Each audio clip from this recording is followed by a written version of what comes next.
Ըստ Ժողովուրդ օրաթերթի տեղեկությունների 3 մարտում Գրիգորյանի երկար սպասված հայտարարությունից հետո ՔՊ-ում աժոտաժ է սկսվել, քանի որ հայտարարում էին, թե Վարդան Ղուկասյանը միայնակ չկարողացավ անցնել և ընդդիմությունը միավորվելու դեպքում միայն ի վիճակի եղավ հասնելու մի քաղաքապետի ընտրության։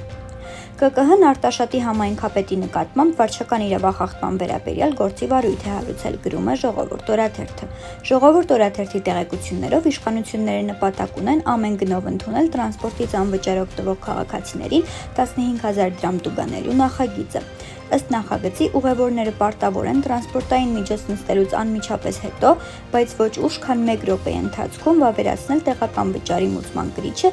և մինչև ուղևորության ավարտը պահպանել իրենց մոտ։ Ժողովուրդ օրաթերթը գրում է. Հայաստանի Հանրապետության սպառողական շուկայում 12-ամսյա գնաճը կազմել է 3,3%, իսկ նախորդ ամսվա նկատմամբ 0,5%։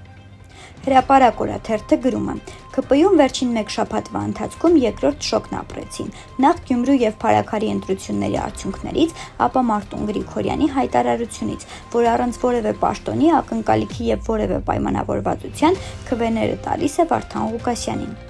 Նիկոլ Փաշինյանի նախօրեին արած հայտարարությունից հետո, թե վարորդական վկայականները համատարած կեղծ են, 3 բարեկները ռեյդի են դուրս եկել, աջուձախ կանգնեցրել են վարորդներին ստուգել վկայականները տուգանել աննշան խախտումների համար, գրում է Հրապարակ օրաթերթը։ Ըստ օրաթերթի մեկ այլ հոդվածի, Հանրային ռադիոյի տնօրեն Արմեն Քոլոյանը դժոխքի է վերածել ռադիոյի աշխատողների կյանքը։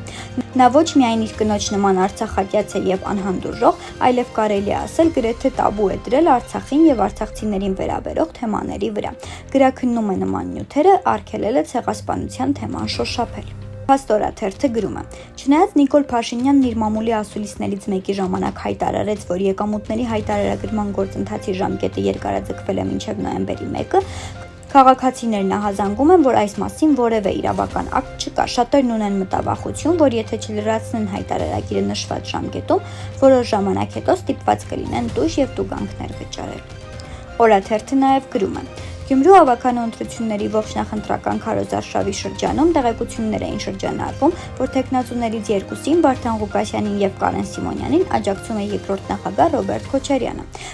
Ստացվում է, որ եթե Գյումրիում քաղաքապետ է ընտրվում թեկնածու, որը ըստ տեղեկությունների վայելում է երկրորդ նախագահի աջակցությունը, գումարած Մայր Հայաստանի ստացած 2 մանդատը, ըստ այդմ փաստացի ուժեղանում են Ռոբերտ Քոչարյանի դիրքերը։ Այս և այլ լուրերին կարող եք ծանոթանալ օրագիր։